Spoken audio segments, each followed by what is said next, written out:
Si hay crecimiento económico, si la inflación más o menos ahora mismo se mantiene estable, pero empiezan a bajar tipos de interés, si esto puede calentar de nuevo la inflación. Más gasto presente a crédito, menos oferta presente porque te centras en producir más para el largo plazo, pues eso, claro, puede generar un repunte de la inflación, pero que es un repunte de la inflación que yo creo que hay que separar del otro. Y esto es el índice Bloomberg de sorpresas en el mercado laboral. Y esto es otra situación que también mantiene en desconcierto a la Fed. ¿Y cuál es la curiosidad de todo esto? Que estamos en niveles mínimos desde la crisis del 2008. La inversión de la curva, de manera más fundamental, lo que señaliza, como decía, son tensiones de liquidez. Normalmente las crisis de liquidez graves son síntomas de problemas subyacentes mucho más graves, como lo eran en el crack del 29 y como lo eran desde luego en la crisis financiera 2006-2007. Entonces ahí el Banco Central puede de alguna manera retrasar el estallido de la crisis de liquidez. Creo que no es un indicador que nos vaya a dar un timing exacto, pero sí es una señal de alerta. Yo sigo pensando que es muy potente para anticipar crisis futuras. ¿Crees que si vemos pasar meses y meses, quiere decir que la Reserva Federal o los gobiernos están manteniendo, como has dicho, el tenderete económico y que puede venir algo peor de no mantener ese tenderete?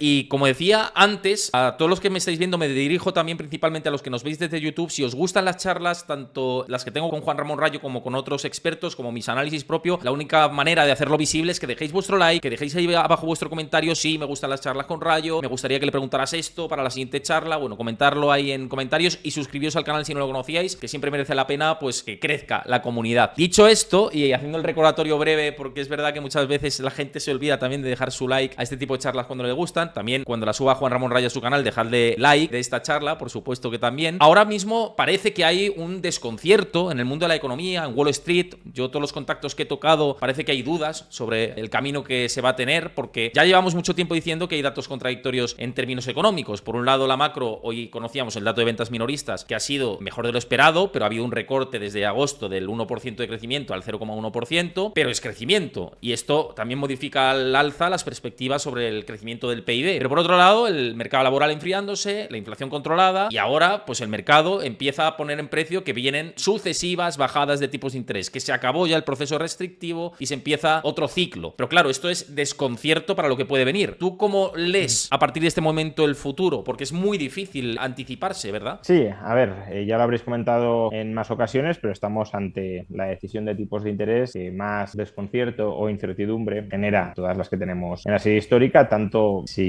baja 25 puntos básicos como si baja 50 puntos básicos, la sorpresa será mayúscula porque hay una enorme división de opiniones sobre lo que va a suceder. Pero claro, yo creo que la cuestión de fondo es que se da esa división de opiniones y qué significa que se baje 25 puntos básicos o qué significa que se baje 50. Y me centraría sobre todo en qué puede significar que se baje 50, porque bueno, que se baje 25 yo creo que está descontado y yo creo que es como mínimo lo que va a suceder, aunque también podríamos pensar, bueno, ¿y por qué ahora los 25 puntos básicos cuando hace unos meses no parecía tan probable que fuera en septiembre? Pero claro, 50 es un recorte importante. Cuando se recortan importantemente los tipos de interés es porque de alguna manera se quiere estimular la economía partiendo de un control de la inflación. Entonces, si se quiere estimular de una manera apreciable al menos la economía abaratando tanto el precio del crédito, acaso sea porque la economía no está tan fuerte como se nos decía. Esa es la primera posibilidad. Debamos interpretar los datos que vamos recibiendo con un cierto prisma de negatividad, de sesgo pesimista, justamente porque la FED estaría convalidando con esta bajada de medio punto ese sesgo pesimista. Pero también hay otra posibilidad y es que la FED baje 50 puntos básicos los tipos de interés no porque haya datos objetivos que lo justifiquen desde sus modelos económicos, sino porque ceda ante lo que parece que le están pidiendo los mercados, que es alegría bajando los tipos de interés no en 25, ya digo, sino en 50 puntos básicos. Y si este último fuera el caso, también sería un movimiento desacertado por parte de la FED porque señalizaría lo que se conoce como como dominancia financiera, es decir, que está más atenta a lo que le preocupa a los mercados financieros, tenga fundamento o no, que a la realidad económica subyacente. Por tanto, bajar 50 puntos básicos significaría o bien que la economía está peor de lo que parecería o de lo que se desprendería del promedio de datos económicos positivos y negativos que tenemos, o que, no estando mal, la Fed no se preocupa tanto de controlar la inflación o incluso de estimular el crecimiento vía aumento del crédito si está controlada la inflación, sino de satisfacer pues las expectativas, las ansias, las querencias de los mercados financieros, tengan estos o estas fundamento o no lo tengan. Y presiones políticas también me refiero, porque ha habido comentarios estas semanas también de Elizabeth Warren, senadora demócrata, diciendo que deberían bajar 75 puntos básicos, que es un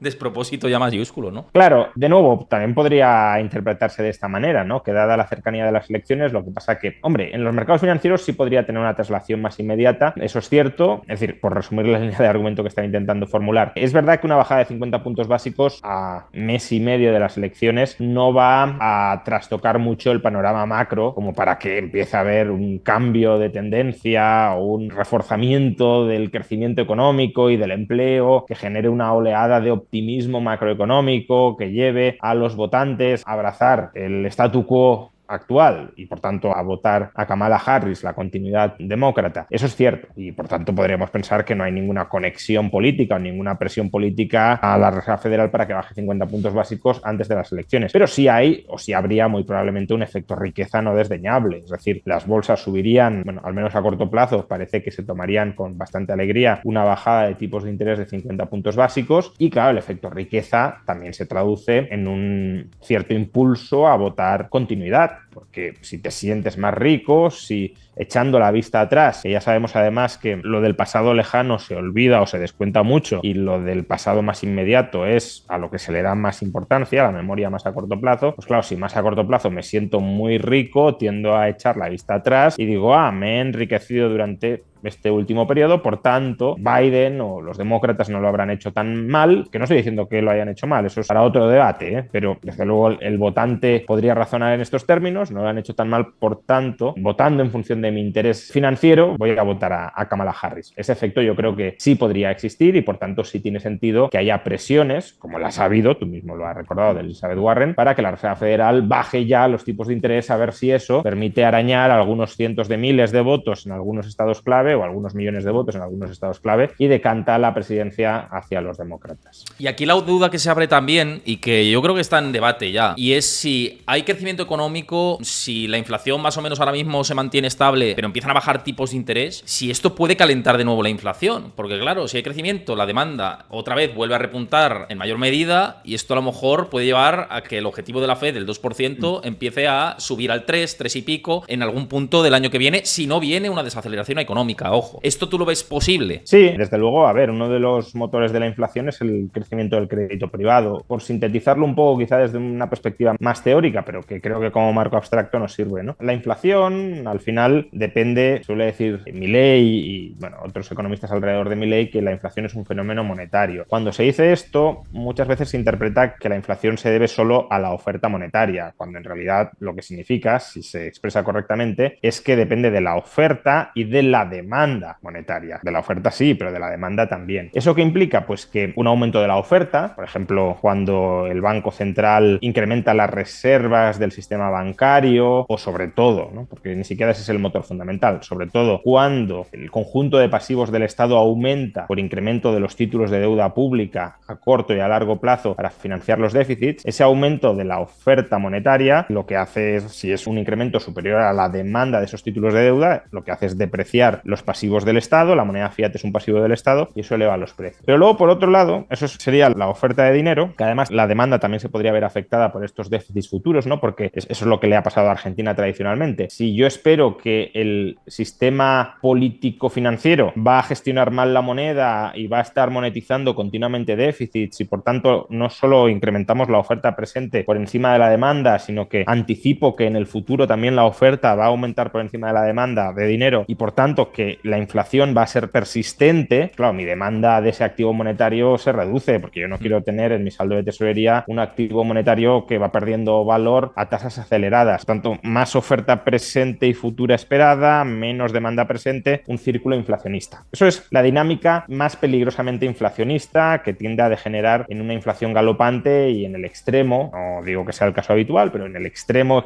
en la hiperinflación, ¿no? Pero luego también hay otra inflación no tan acentuada como la anterior, pero que se debe al aumento del crédito privado. El aumento del crédito privado lo podemos interpretar o como un incremento de la oferta de sustitutos monetarios, de títulos de deuda, en este caso depósitos bancarios, pasivos bancarios que actúan como sustitutos del dinero base, o, bueno, algunos economistas prefieren interpretarlo como un aumento de la velocidad de circulación del dinero, que sería un equivalente a una caída de la demanda de dinero. Lo interpretemos de una manera o de otra, lo cierto es que o más oferta o menos demanda, el aumento del crédito privado para financiar la adquisición, las compras de bienes en el presente, generan inflación. Y además la generan también, si lo queremos ramificar así, por dos vías sobre la economía real, ¿no? Cuando los agentes económicos reciben más crédito, bajan los tipos de interés, se endeudan más, el sistema bancario para dar crédito lo que suele hacer es crear depósitos a la vista, es decir, sustitutos monetarios, oferta monetaria presente, y da esa creación de nuevos pasivos bancarios como crédito, ¿no? Ese proceso de endeudarse para gastar tiene efectos sobre la demanda presente de bienes y servicios y también sobre la oferta presente de bienes y servicios. Por un lado, si la sociedad empieza a gastar más a crédito, a consumir más a crédito, la demanda agregada presente aumenta. Si tú solo compras con el dinero que tienes, comprarás X. Pero si te dicen, no, mira, puedes comprar con el dinero que tienes más lo que puedes pedir prestado, entonces tu demanda potencial sobre el presente aumenta. Entonces, si la producción presente, si la oferta presente de bienes no ha aumentado y tu demanda presente, tu capacidad de gasto presente, gasto corriente más gasto a crédito, si aumenta, pues más presión por el lado de la demanda sobre la oferta presente, aumento de los precios. Pero es que además, por otro lado, la bajada de tipos de interés, y esto lo hemos explicado en otras ocasiones, tiende a favorecer, a revalorizar las inversiones que tienen una mayor duración. Por eso en la década pasada, por ejemplo, a las acciones o a las empresas tipo growth les fue especialmente bien porque son proyectos que se revalorizan muy a largo plazo,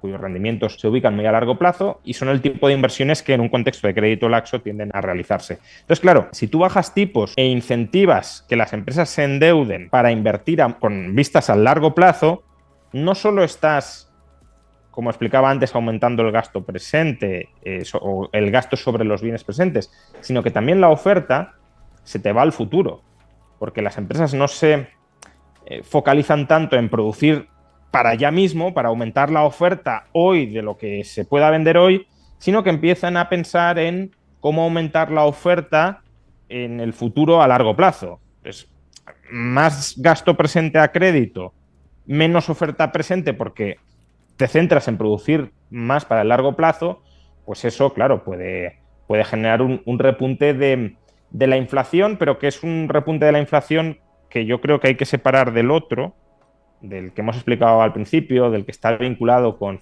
monetización de déficits públicos y demás, porque ese otro, que es el que a mi juicio hemos tenido en 2022 y 2023 y también parte de 2021, es una inflación por deterioro de la calidad de la moneda. Aquí estamos más bien, o estaríamos más bien si se da ante una inflación por abuso del crédito privado, pero esa inflación pues tiene también sus limitaciones y no implica una huida parcial de la moneda ni por tanto un cuestionamiento necesariamente al menos del emisor de la moneda. Ahora que hablabas de vías de inversión o cómo, digamos, afecta de diferentes vehículos de inversión la situación de bajada de tipos de interés, déjame que comparto pantalla porque me parece interesante meter esto y luego seguimos con estos desconciertos que tenemos creados y lo vamos a ver con gráficos y te voy a pedir tu opinión, pero dame un segundo que cambiamos por aquí. El contexto de la Fed, quería sacarte este gráfico a colación que de hecho se me hizo muy extensible en redes y también lo comenté ayer en el análisis que hice en solitario, y esto es el índice Bloomberg de sorpresas en el mercado laboral. Y esto es otra situación que también mantiene en desconcierto a la Fed, este tipo de gráficos, que ellos siguen mucho el mercado laboral, siguen las peticiones iniciales de desempleo, pero siguen otras tendencias, ¿no? ¿Y esto qué mide? Pues la posibilidad de que los datos de empleo sean más negativos que positivos en los próximos meses. ¿Y cuál es la curiosidad de todo esto? Que estamos en niveles mínimos desde la crisis del 2008, es decir, que hay, bueno, también en 2021 tuvimos ese sesgo cuando empezó a haber inflación y a haber posibilidad de que hay recesión económica, pero otra vez volvemos a ese nivel en el que pues hay tensión dentro de las expectativas del mercado laboral. Claro, si hay expectativas más tensas que las tiene en cuenta la Fed, ¿cómo lees o qué opinión o perspectivas consideras que puede haber en el mercado laboral? ¿Puede haber más destrucción teniendo en cuenta que el objetivo de la Fed eran una tasa de paro del 4,3%, 4,2% de aquí a final de año, que ya estamos ahí en realidad? Bueno, de nuevo, un poco lo que mencionábamos al principio. ¿Hay dinámicas económicas subyacentes que justifiquen esto o lo que está intentando o lo que toma en consideración la Fed son las expectativas quizá erróneas que tengan los participantes en el mercado sobre la situación del mercado laboral? Pues eso es lo que no sabemos porque tenemos información incompleta para poder evaluarlo. Pero o sea, los operadores de mercado podrían estar haciendo una lectura adecuada de la situación del mercado laboral, como pues la hicieron en crisis anteriores, o podrían estar no haciéndolo, como sucedió en el año 2021, ante el temor razonable, no digo que no, es decir, no estoy tratando ni muchísimo menos a los inversores como estúpidos, porque probablemente yo en esas fechas también tenía una visión más bien negativa de la perspectiva por la subida de tipos, pero ahí claramente hubo una perspectiva de que el mercado laboral se comportaría de manera más negativa que positiva y no fue así, ¿no? Entonces, esa percepción errónea también podría estar dándose ahora y quizá la Fed lo que quiera es luchar contra expectativas que juzga equivocadas o al contrario, luchar contra expectativas que juzga correctas y por tanto que quiera contrarrestar una situación subyacente del mercado laboral que sea más negativa incluso de lo que vamos viendo al calor de los últimos datos y sobre todo de las últimas revisiones de datos del mercado laboral, ¿no? Porque cuando se anuncian no son especialmente malos, pero luego cuando se revisan meses después, pues ya no parecen tan buenos. Esto va ligado, y ya luego vamos a pasar a otro tema, con esta tabla que es de la evaluación propia, que la hice yo mismamente, y es cuándo se desinvierte la curva de tipos de interés, previamente cuándo se invierte y los inicios de las recesiones económicas. Antes de 1950 sí que es verdad que la desinversión de la curva de tipos de interés, según saqué en esta muestra histórica, daba señales del 85% de acierto, pero desde 1960 en adelante es 100% de acierto. En la era moderna, siempre que ha habido desinversión de la curva de tipos de interés, ha venido una recesión económica. ¿Qué ocurre? Que la desinversión de la curva de tipos de interés, y según vemos aquí, pues nos lleva en el pasado incluso hasta 18 meses, desde que se desinvierte hasta que llega la recesión económica. En el crash del 29 transcurrió mucho tiempo a todo esto, pero en la era moderna también tenemos estas lecturas, como por ejemplo en el año 2008. Claro, la cuestión es, y lo que hay que meter aquí un poco de tu opinión con todo esto, porque hay otros momentos que hay 0 meses, 6 meses, que ya está aquí más encima, es si ahora este indicador realmente hay que guardarlo en el cajón. Me refiero, porque si han transcurrido muchos meses hasta la llegada de la recesión económica, como por ejemplo en 2008, o como por ejemplo en el crash del 29, si pasan 4, 5, 6 meses y sigue sin llegar, realmente no es para el operador decir va a llegar una recesión, ni para los agentes económicos ni para nadie. Es simplemente una lectura del mercado del crédito sin más, ¿no? Hombre, lo que pasa es que la lectura del mercado de crédito puede ser tremendamente importante, ¿no? Como yo creo que lo fue en el crash del 29 o desde luego en la crisis financiera de 2006-2007. Al final lo que te indica una inversión y posterior desinversión, ¿no? Hay que entender primero por qué se invierte y después por qué se desinvierte. Son tensiones, o te pueden indicar, ¿no? Son tensiones de liquidez en los mercados financieros. También te podría indicar simplemente la expectativa de que los tipos de interés van a bajar en el futuro, pero también hay que plantearse por qué está esa expectativa, si porque el mercado teme que se va a entrar en recesión, y si eso es así, pues qué información tiene el mercado para prever una recesión que a lo mejor tú no estás viendo, ¿no? Pero dejando de lado la teoría pura de las expectativas como determinante de la curva de rendimientos, la inversión de la curva de manera más fundamental lo que señaliza, como decía, son tensiones de liquidez. Y las tensiones de liquidez pueden ser tensiones que el Banco Central consiga remediar de manera absoluta. Imaginemos una tensión de liquidez que se genera por una especie de pánico irracional.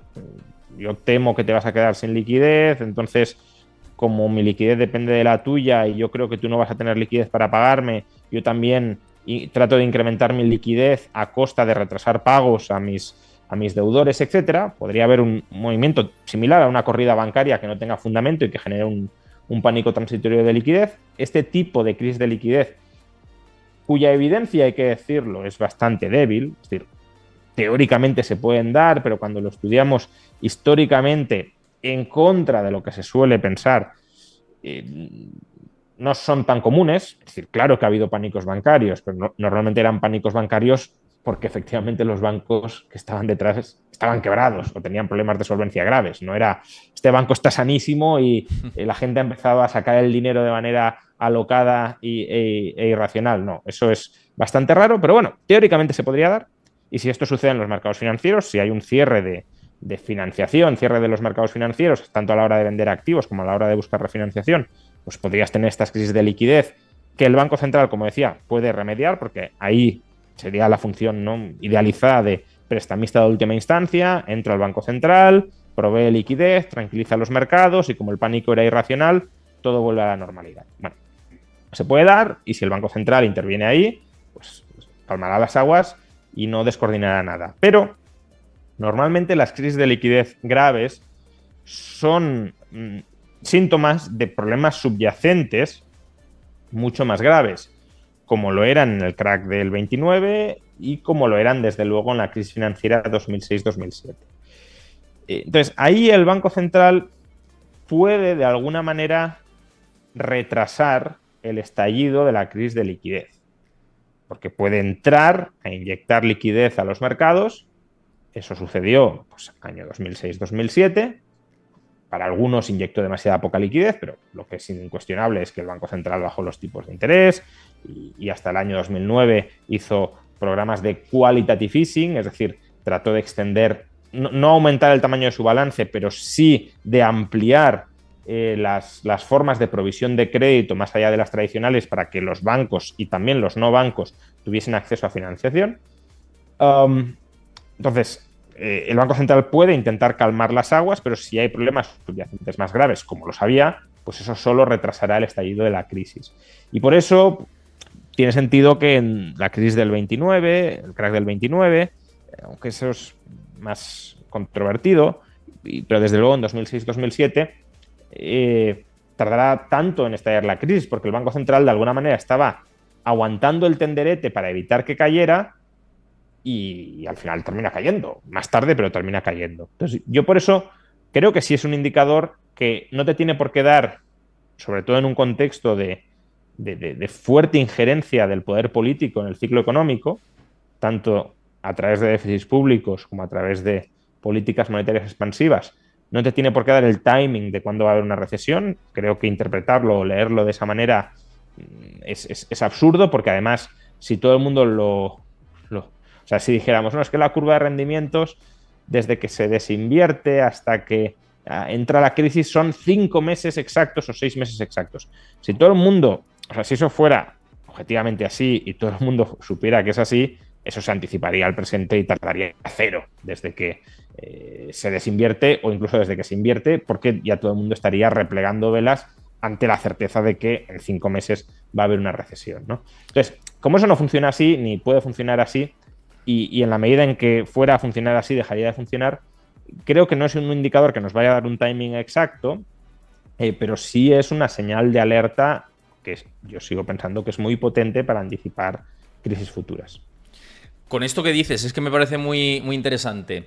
Una vez que has argumentado todo esto, ¿crees que si vemos pasar meses y meses, quiere decir que la Reserva Federal o los gobiernos están manteniendo, como has dicho, el tenderete económico, y que puede venir algo peor de no mantener ese tenderete? Es decir, que artificialmente mantenga la economía, pero que después venga algo peor por precisamente alargar el ciclo.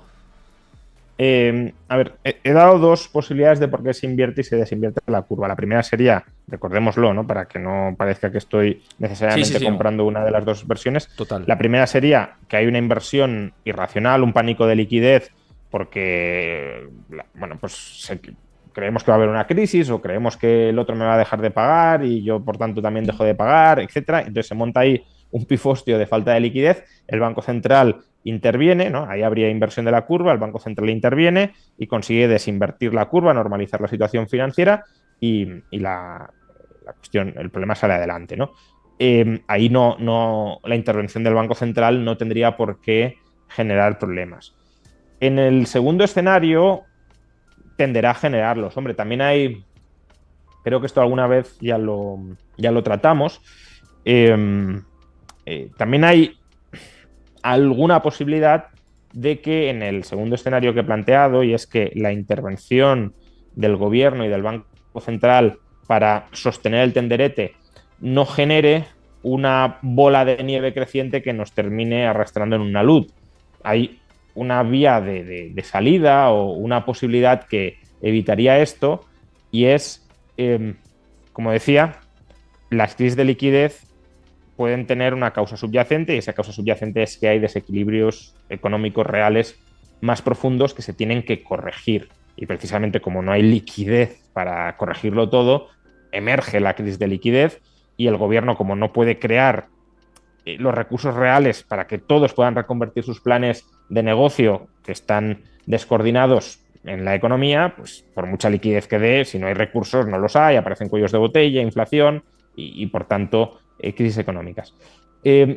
Pero esa incapacidad para reconvertir los planes de negocio de la economía de una manera más o menos ágil se debe a que tradicionalmente los bienes de capital, los factores productivos producidos, para entendernos, la maquinaria, las infraestructuras, los edificios, o incluso inventarios, I+D, todo esto, suelen ser bienes de capital poco reconvertibles. Es decir, que al final si tú has producido un local comercial y la economía necesitaba 2 furgonetas, pues no puedes convertir el local comercial en 2 furgonetas, ¿no? Y por tanto, las reconversiones económicas son dolorosas. Eso es lo que pasó en 2007-2008. En España clarísimamente. Oye, tenemos aquí un sector de la construcción hipertrofiado y lo que necesitamos es un sector exportador potente y competitivo. ¿Cómo pasamos de A a B? Pues con una digestión económica, financiera muy dolorosa que tardó pues 7-8 años en completarse. Pero si por lo que sea, no sé, pues, el tipo de modelos de negocio que se han creado y los que deberían haberse creado, la reconversión de unos bienes de capital en otros no es especialmente costosa o gravosa, que de nuevo habría la posibilidad de que fuera así, a lo mejor en lugar de haber producido un local comercial deberíamos haber producido viviendas, pues no es tan complicado de reconvertir el uno en el otro. Si el tipo de descoordinación que se ha materializado por debajo no es tan gravosa de ejecutar, pues de nuevo hay una cierta provisión de financiación, un cierto aumento del ahorro y de la inversión, sobre todo en el caso de Estados Unidos, que tiene mucho acceso a la financiación internacional y también a los bienes extranjeros a través de déficits exteriores, ¿no? Importar más de lo que exportas no solo te da financiación, sino te da bienes reales, factores productivos incluso que puedes utilizar internamente. Pues ahí potencialmente se podría recomponer la economía sin graves heridas. Pero bueno, en general, lo que hemos visto hasta el momento es que si hay una crisis de liquidez que es indicativa de descoordinaciones subyacentes más graves, el hecho de que el gobierno baje los tipos de interés para huir hacia adelante o adopte déficits públicos muy potentes para mantener a flote esos modelos económicos caducos o descoordinados, tiende a hacer la pelota más grande y tiende a generar una crisis mayor más adelante. Eso tampoco significa, cuidado, que se esté alimentando una crisis de las dimensiones de 2007-2008. Yo creo que esas crisis son crisis excepcionales de una vez cada 60 o 70 años. Por tanto, no esperemos una recurrencia continuada de las mismas porque requieren de una sobreacumulación de endeudamiento privado que al menos en países como España, por ejemplo, no se da. Es que España está en uno de los niveles de endeudamiento público más bajos de las últimas décadas. Por tanto, puede haber complicaciones económicas, puede haber despilfarro de recursos, agravamiento de las descoordinaciones a través de la intervención de los gobiernos y de los bancos centrales, puede haber, por tanto, ajustes futuros más dolorosos que los que podrían haber sido necesarios si no se hubiese maquillado o no se hubiese dado un falso impulso a la economía, si es que se ha dado, insisto, pero en cualquier caso no creo que estemos hablando de algo que repita el drama, yo creo, generacional que tenemos muchos en la cabeza de la crisis de 2007-2008. Lo tenemos grabado a fuego, es que es así, no, totalmente. Pero es interesante la explicación que das y además que muy precisa y muy correcta desde mi punto de vista. Pasando a otros temas, que siempre tocamos aquí, tema de vivienda inmobiliario, porque os interesa a muchos de vosotros, se ha hecho bastante extendido esta noticia, o sea, no sé si viralizado, porque no sé si ha llegado a tanto, pero como tocamos muchas veces las soluciones a los alquileres, a la vivienda y demás, hemos visto que recientemente Yolanda Díaz de Sumar propone prohibir la compra de vivienda en zonas tensionadas si no es para uso habitual o alquiler asequible. Claro, esto es una limitación también de la oferta que tantas veces hemos hablado. No sé qué te parece este tipo de propuestas que no sé, cada vez pues van a peor desde mi punto de vista. No sé qué piensas. Claro, van a peor porque no se quiere reconocer que la línea de política de vivienda que sigue este gobierno o en general la izquierda española, hablo de la izquierda, pero la derecha no tiene política de vivienda de ningún tipo, ¿no? Pero la izquierda sí tiene una línea de política de vivienda que es ir limitando el ámbito del mercado y de la propiedad privada dentro del sector, digámoslo así, porque si decimos mercado de vivienda, algunos se asustan y se les ponen los pelos como escarpias. Dentro del sector de la vivienda es una línea que conduce al fracaso. Es decir, tienes un problema gigantesco en materia de vivienda. Adoptas medidas, es verdad que no tan radicales como a muchos les gustaría, pero adoptas medidas que van en la dirección de limitar la libertad de precios en el mercado del alquiler, la autonomía contractual en el mercado del alquiler, la edificabilidad en el mercado del alquiler, agravar o castigar las viviendas vacías, a limitar los alquileres turísticos.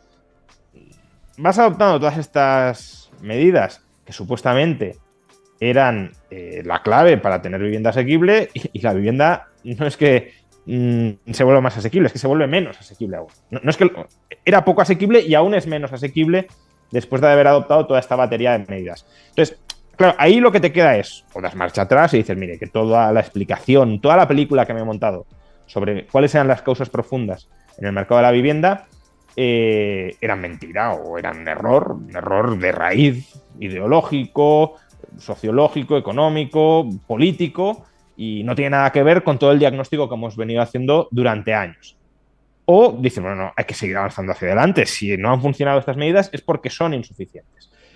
Y claro, como dices, cada vez van a peor porque cada vez limitan más el derecho de propiedad privada sobre una vivienda. En este caso, bueno, hay que decir que la prohibición en cualquier caso dicen que sería temporal, aunque para lo malo las medidas políticas temporales suelen convertirse en permanentes.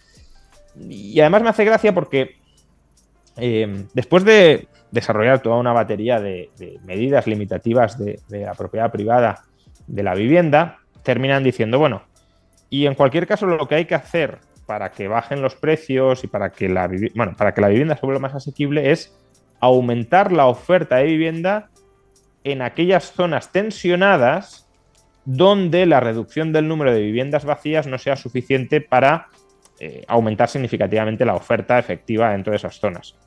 Y habría que aumentar la oferta, dicen, claro, de vivienda pública con alquileres asequibles.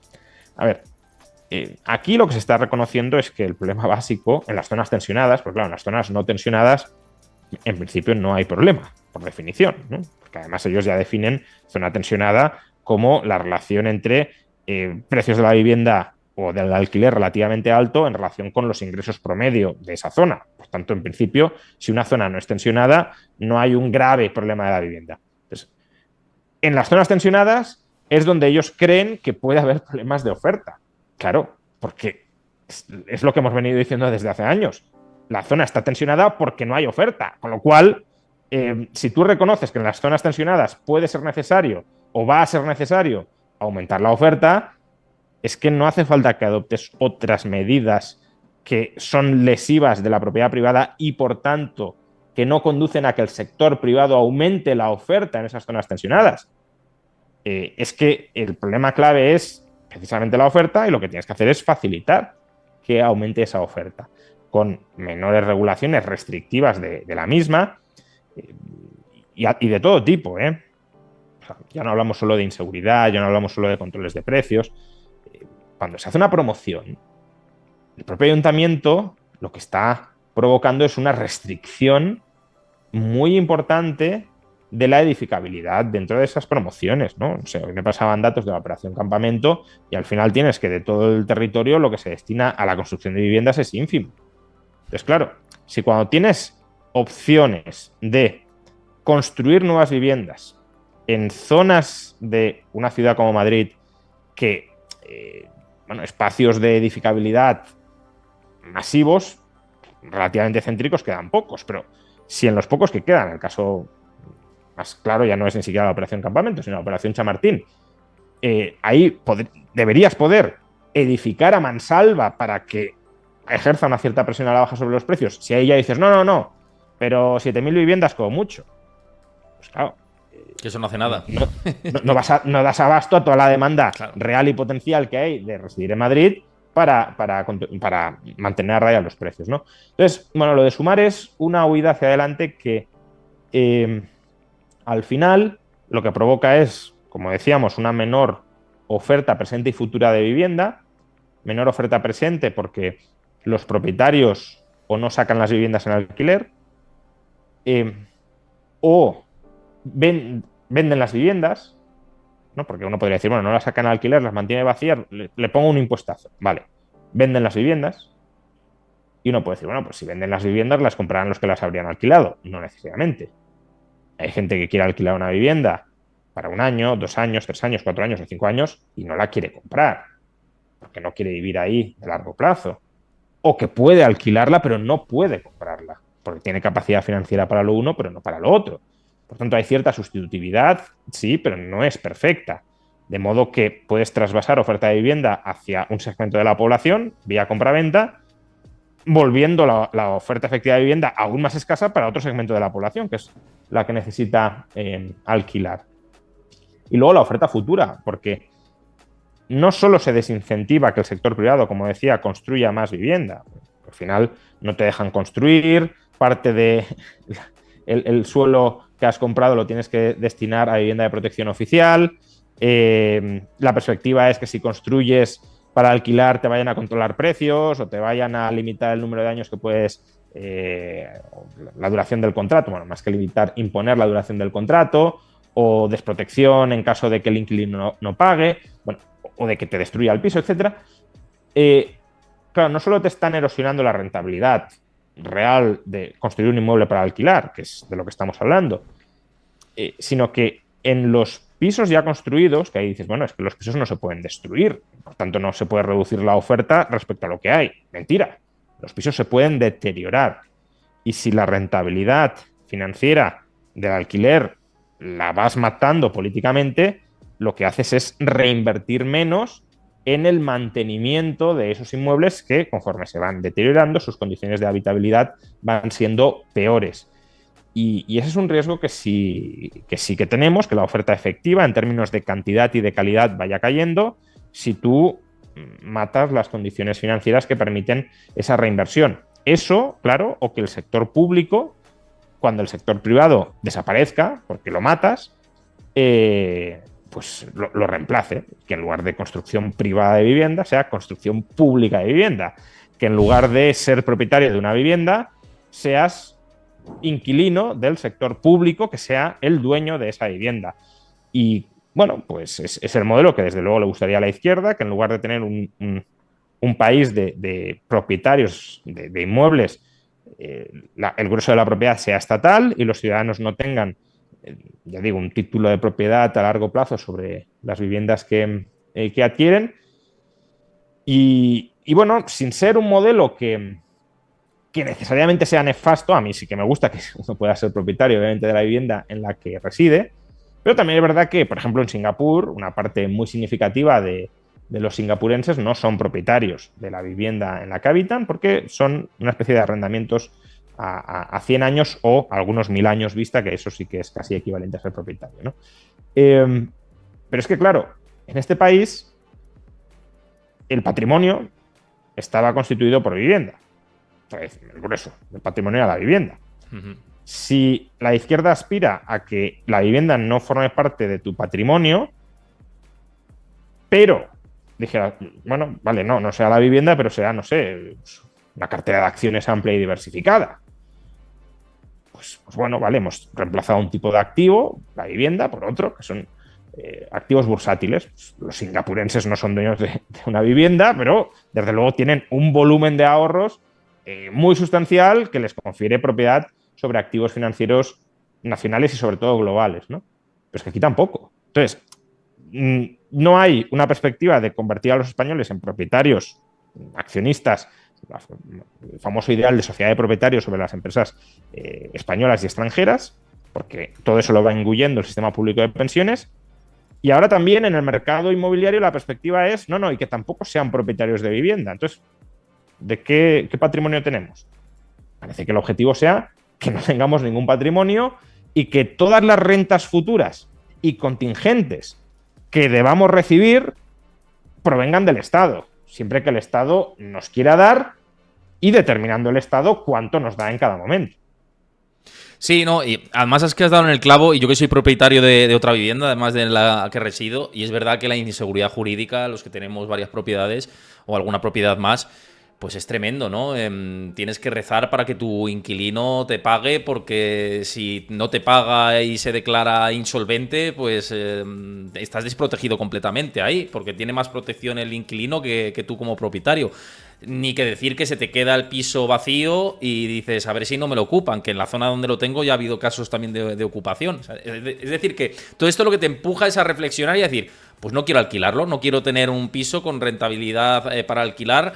Y yo a día de hoy no he tenido todavía problemas, pero sí que te planteas esas cosas. Es decir, el día de mañana a lo mejor decido venderlo porque como alquiler... Claro, pero ya no es solo eso, que es el caso más obvio, más evidente, pero pensemos también el tan conflictivo y tan controvertido caso de los alquileres turísticos, ¿no?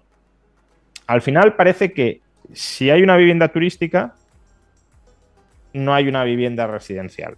Y por tanto que los pisos turísticos sí o sí reducen la oferta de vivienda para residencial a largo plazo.